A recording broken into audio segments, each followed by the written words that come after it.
Bonjour à tous et bienvenue, c'est Tactica Imperialis et aujourd'hui je vous apporte la 6e partie de mon projet de modélisation, une ville appelée Malus, pour les Stormcast Eternals. Aujourd'hui je vais vous montrer une unité que j'ai ajoutée. J'ai voulu les montrer avant du Noël, mais les problèmes de temps concernant les examens, etc. Ça veut dire que je ne pouvais pas le faire avant du Noël. Je les ai finis, après Noël. Et je vais les montrer aujourd'hui et je vais discuter aussi des choses comme Mana Importance, j'oublie son nom en français maintenant, le plan pour l'armée. Si vous voulez voir ce qui va venir pour l'armée, vous pouvez regarder la vidéo unboxing que j'ai fait pour le Vanguard Brotherhood, le détachement pour les Stormcast. C'est en anglais, mais je l'ai ouvert avant de Noël en place de cette série. Et vous pouvez voir ça pour connaître ce qui se passe à l'avenir. Mais aussi, la semaine prochaine, il va y avoir une autre vidéo unboxing où je vais ouvrir une autre boîte. Ça va être en anglais aussi. Et la semaine après, je vais vous montrer, j'espère, une ou deux unités. Ça dépend de combien de temps que j'ai. Et oui, c'est ça. Et donc aujourd'hui, une unité et un peu de discussion sur le plan pour l'armée, les idées que j'ai eues pour ajouter. Et aussi, j'espère que je vais vous fournir des rapports de combat encore, mais je ne peux pas les garantir, ça dépend du temps et des choses comme ça. Mais on verra. Et donc,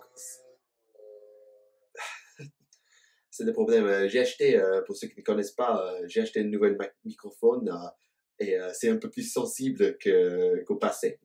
Mais pour maintenant, commençons avec l'unité et après nous avons une discussion. Ceci, c'est la 6e partie d'une ville appelée Malus, le projet de modélisation pour Age of Sigmar. C'est parti. Et voilà, je vous présente la première partie de l'unité pour aujourd'hui, c'est 5 judicateurs. J'ai 10, mais pour des raisons de pouvoir démontrer le modèle un peu plus clairement, je vais vous montrer 5 maintenant et 5 dans la deuxième partie quand on va discuter les plans et les idées pour l'armée en général. Et alors, l'unité ici, c'est armée avec les Skybolt Bow. Vous allez devoir m'excuser, je ne peux pas trouver les noms en français, j'ai regardé les feuilles pour les unités, mais il n'y a pas de nom en français pour les armes, etc. Et je suis vraiment désolé pour ça. Mais j'ai 5 ici et les autres 5 aussi qui ont les Skybolt Bow. Et aussi, il y a un judicateur ici et une deuxième dans l'autre partie qui a une Shockbolt Bow qui est un peu différent, qui a des habilités très utiles. Il y a un prime ici, vous pouvez voir avec son épaulette.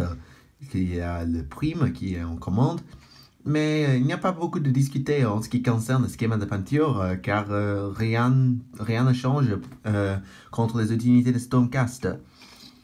Vous pouvez voir, c'est un peu plus difficile à dire que pour les autres, la différence entre le Skybolt et le Shockbolt.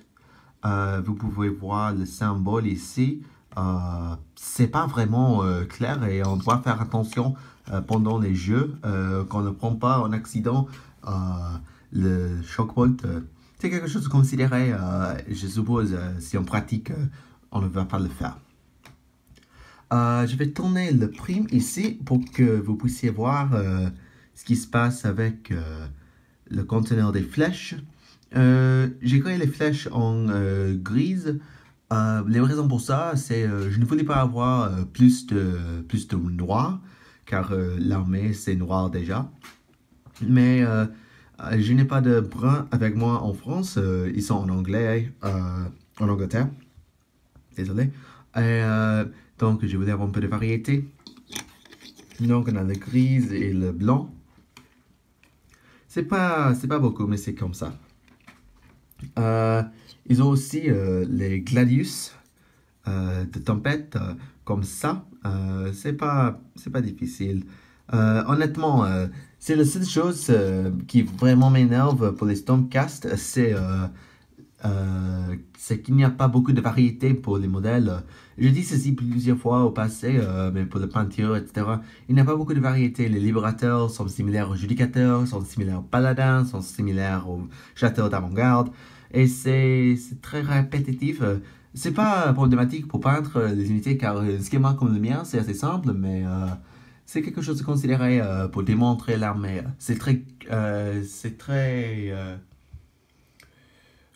Il y a beaucoup de cohésion, ils sont très similaires et c'est une bonne schéma pour une armée totale, que tout le monde est similaire, mais pour démontrer les modèles et discuter des schémas, c'est pas génial, je dois admettre. Mais on dit cela, j'aime le schéma, j'aime les Stormcast, et il y a beaucoup de choses à discuter un peu plus tard en ce qui concerne l'armée en général. Mais bon, maintenant, les armes que j'ai choisies. J'ai choisi les Skybolt Bow au lieu des Shockbolt, non, au lieu des Boltstone Crossbow. Encore désolé, je n'ai pas les noms en français. Pour les bows, les Skybolt, ça a une distance de 24, une attaque qui touche sur 3, qui blesse sur 3, un point de rend et fait 1 point de dégâts. Contre le crossbow, qui est 12, avec 2 attaques, 3 à toucher, 4 à blesser, pas de rend et 1 point de dégâts. Mais si on ne bouge pas avec les crossbows, on peut ajouter 1 aux attaques, au nombre des attaques. Et tout le monde peut relancer les jets de touche des uns contre les unités de KO. C'est le même pour les bows et les crossbows. Et le Shockbolt, qui est nommé ici, si on peut toucher avec ça, au lieu de lancer un dé de blessé, on relance un D6 et on fait D6 G de blessé. C'est assez utile car on peut effectivement doubler le nombre de tirs, de touches qu'on peut recevoir avec une petite unité comme ceci. Par exemple, on lance 5 attaques et cet homme ici, il touche. En moyen, on en a 3 ou 4 avec un D6. Et donc, on peut doubler le nombre d'attaques qu'on a fait avec l'unité. C'est très utile. Mais honnêtement, les judicateurs sont assez utiles. Mais je dois admettre, les bows sont beaucoup meilleurs que les crossbows. Et je vais expliquer ça pour 2 raisons. Le premier, c'est la distance. Simplement, le crossbow qui est en distance de 12, c'est trop court. Immédiatement après qu'on tire, on va être chargé. Et après ça, on doit retraiter pour retirer. Et on ne peut pas avoir les avantages de ne bouger pas, car on doit retraiter. Et oui, c'est très énervant. On peut rester en combat, c'est vrai. Et on peut lutter en combat avec une attaque 3-4, pas de rend, dégâts 1. C'est pas vraiment mal. Mais si on va capitaliser le plus, on va retraiter et c'est un peu énervant. Si je suis honnête, plus un blessé avec un point de rend et double distance, ça vaut mieux par rapport à plus d'attaques. Honnêtement, c'est vraiment le meilleur choix. On doit considérer aussi l'arme spéciale, le Thunderbolt Crossbow, qui fait les blessures mortelles aux unités, qui est assez utile pour les judicateurs avec les crossbows, mais honnêtement, j'ai toujours préféré les judicateurs avec les bows. Et la deuxième raison, c'est les Vanguard Raptors. Et c'est la raison que c'est vrai, c'est que avec ce qu'on appelle les Hurricane Crossbow, on peut avoir 6 attaques avec une range de 18 qui touche sur 4, mais on peut avoir 3 attaques de plus si on ne bouge pas. Et 3 Vanguard Raptors avec les crossbows, les Hurricane Crossbow, ça coûte le même que les 5 judicateurs avec les Boltstone Crossbow. Et donc on peut avoir 18 attaques par rapport à 10. Ou peut-être, si on veut faire le plus, c'est 27 par rapport à 15. Oui, c'est moins à toucher, mais c'est plus de distance. Et aussi, les Vanguard Raptors peuvent diminuer la distance de charge pour les ennemis qu'ils tirent. Et donc, pourquoi prendre les judicateurs, sauf pour avoir les unités de ligne, mais on peut avoir les chasseurs d'avant-garde avec le Lord Kilo, ou les judicateurs avec les bows, ou les libérateurs. Pour faire ça, quand on peut avoir les Vanguard Raptors. C'est simple. si on veut utiliser les unités avec beaucoup d'attaques pendant la phase de tir, utilisez les Vanguard. C'est le même prix que les Judicateurs, mais c'est plus d'attaques, sur plus de distance, et vraiment c'est bien. En général. Peut-être il y a des choses à considérer, mais en gros, c'est mon avis. Honnêtement, vous devez me dire dans les commentaires si j'ai tort avec ça. Euh, Tous les calculs que j'ai faits, c'est totalement mathématique. J'ai pas utilisé vraiment les judicateurs beaucoup et je ne peux pas pu utiliser les deux unités sur la table pour comparer directement. Mais c'est mon avis. Euh, je vais finir avec un rapide regard sur les bataillons, car on peut avoir les judicateurs bien sûr dans les unités pour les chambres guerriers, c'est vrai, mais il y a aussi ce qu'on appelle c'est quoi ici? La force de frappe de Aether, le Ether Strike Force. Et ceci, ça compose de un Knight Venator, un Chevalier Azeros, deux unités de Judicateurs, deux unités de Vanguard Raptor et deux unités de Aetherwings. Je vais avoir toutes les unités ici, après avoir créé mon chambre d'avant-garde, ma chambre d'avant-garde, désolé. Euh, on peut attaquer avec une unité dans la phase des héros.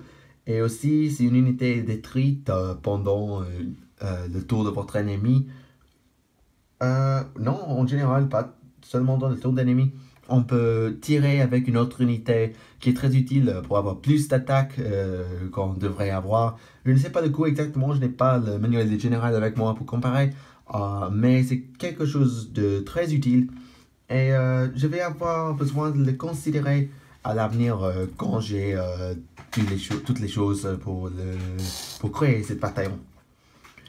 Et alors, c'est tout pour maintenant. Je vais changer les 5 ici pour les autres 5 qui ne sont pas basés. Je n'avais pas eu de temps en ce moment.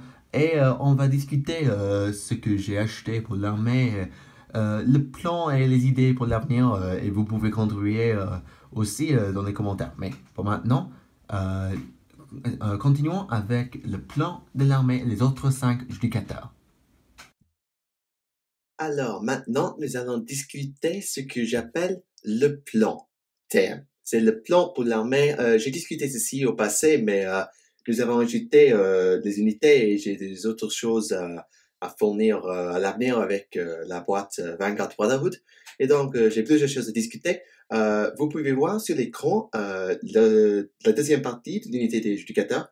Il n'y a rien de spécial par rapport aux autres, ils sont les mêmes, mais vous pouvez les voir. Et alors, le plan. Bien simplement, l'armée en ce moment, ça va se construire sans beaucoup de pensée. La raison pour ça, c'est que j'ai acheté le Vanguard Brotherhood et donc c'est quelque chose de grand que je peux utiliser pour plusieurs semaines pour ajouter des unités et ça va prendre un peu de temps avec l'université pour créer toutes les unités. Mais a priori, les premières choses que je vais créer, elles vont être les Vanguard Raptor et les Vanguard Palador, l'unité de tirage et la cavalerie. Je ne vais pas dire la cavalerie légère, car ils sont presque aussi fortes que la cavalerie de l'autre, comme les Juggernauts, etc. Mais la cavalerie et les Vanguard Raptors sont les priorités. Après ça, je suis patient. Je sais que j'aurai besoin des chasseurs d'avant-garde, car ils sont des unités de ligne qui vont être essentielles. Excusez-moi. Qui vont être essentielles quand je crée l'armée finale, la chambre d'avant-garde.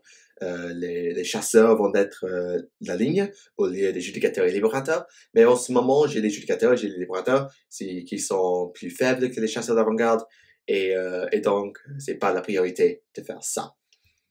Aussi, le deuxième, Seigneur Aquilor, pas Justinien Bloodbreaker, Briseur du sang, désolé, il n'est pas la priorité, il n'a pas du tout la priorité, et simplement c'est car je n'en ai pas besoin. On ne peut pas changer les armes des Lord Aquilor, qui est très énervant, car je vais faire une conversion, je vais modifier le modèle pour avoir les armes de la cavalerie de Dracoth. Par exemple, je sais pas, les haches, soit les glaives. Je sais pas exactement ce que je veux dire, mais c'est quelque chose que je veux essayer. Euh, et donc, c'est pas la priorité car c'est pas légal de faire ça. Mais aussi, j'ai ajouté, ou j'ai été donné une des autres unités.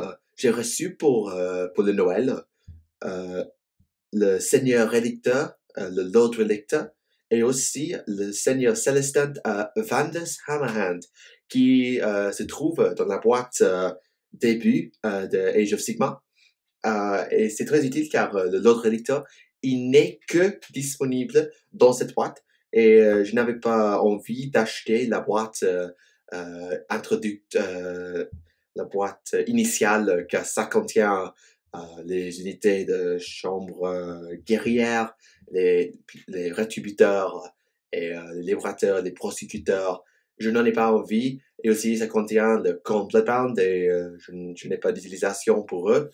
Et donc, c'est très utile que je vais avoir le Lord Redditor et Vanda Samahant, car le Lord Redditor, c'est quelqu'un qui a été suggéré plusieurs fois par les commentaires, et donc merci pour ça. Et finalement, je l'ai reçu, et il va être assez tôt, assez haute sur la liste de priorité. Mais je ne veux pas garantir l'ordre, car ça crée des spoilers. Je ne veux pas faire ça, et c'est aussi pourquoi j'ai pas indiqué ce qu'on trouve dans la boîte que je vais ouvrir la semaine prochaine. Je ne l'ai pas indiqué du tout.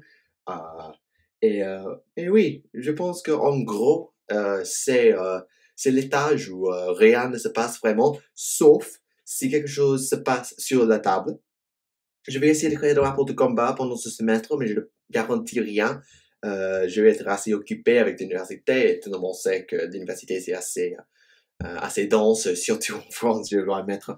Euh, et si je peux jouer, je pourrais apprendre des choses, ou vous pourrez voir des choses à me dire qui pourraient changer ce que je fais avec l'armée. Mais aussi, il y a le livre Malign Potence, le nouveau site web sur la communauté de Warhammer, qui est pour Age of Sigmar, qui sur les armées de Nagash, de la mort. Et j'attends avec impatience Malign Potence. C'est quelque chose qui me fait penser oui, c'est ce qui est nécessaire pour Age of Sigmar. C'est très bon. Probablement, je vais créer une vidéo en anglais. Mes pensées sur Malign Potence, c'est quelque chose que je vais discuter sur un peu plus de longueur.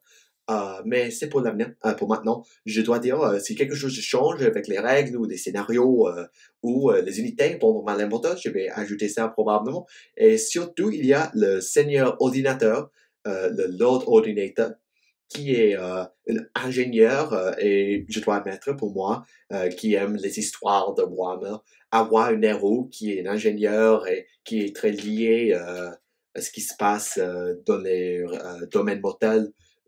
C'est très intéressant pour moi, et je vais probablement ajouter l'ordinateur et peut-être aussi Gabriel Shorhat, le nouveau Lord Celestant, avec un bouclier et une lame. C'est la même lame que le Lord Aquilor, et je ne suis pas sûr si elle est plus puissant que le Lord Celestin typique, mais je préfère le modèle et c'est assez utile. Il peut faire assez plus de dégâts dans les combats. Ouais, j'aime le modèle. Peut-être je vais l'ajouter, mais pas a priori, car j'ai des choses de Vanguard Brotherhood, et le Seigneur Édicteur, Van de Hammerhand, et des choses comme ça. Et probablement, de temps en temps, je vais ajouter des chiens, des Gryphounds. Je n'ai pas, euh, je n'ai pas envie de prioriser cette unité. Prioriser, c'est un mot? Je sais pas. Je n'ai pas envie de prioriser, je vais l'utiliser, c'est pas important, les Gryphounds, mais c'est quelque chose à considérer à l'avenir. Probablement, je vais ajouter 3 une fois et une autre 3. Mais le problème avec les chiens, c'est le coût dans les points. C'est 40 points par modèle. Et par rapport à, par exemple, les chiens de Khorne, les chiens de Pooh, Fleshhounds, Le problème, c'est ils sont beaucoup plus chers et les unités sont utiles, mais je ne sais pas s'ils valent 40 points pour modèle 100, l'autre Castellante avec sa lumière et ses habilités qui augmentent les attaques des Griffhounds, mais peut-être c'est pour l'avenir, c'est pas la priorité car je n'ai pas envie en ce moment d'acheter un autre Castellante, mais pendant je vais acheter un autre Castellante. On verra. Mais c'est tout pour aujourd'hui que j'ai voulu discuter. Vous avez vu la nouvelle unité et la semaine prochaine, vous pourriez voir une nouvelle boîte que je vais ajouter avec un unboxing. C'est en anglais. Je suis désolé pour ça, mais c'est en anglais. Et après ça, nous allons avoir une autre unité à montrer, peut-être deux. On verra. Et oui, on continuera après ça. Comme je dis au début, c'est la phase quand l'armée se construise sans beaucoup de pensées, car je vais simplement finir les boîtes que j'ai déjà achetées, etc., etc., etc. Et donc, c'est tout pour aujourd'hui. J'espère que vous avez aimé la partie 6 du projet de modélisation, une ville appelée Malus pour Warhammer Age of Sigmar. Merci pour regarder. J'ai été Tactica Imperialist et je vous verrai la prochaine fois. Merci pour regarder et au revoir.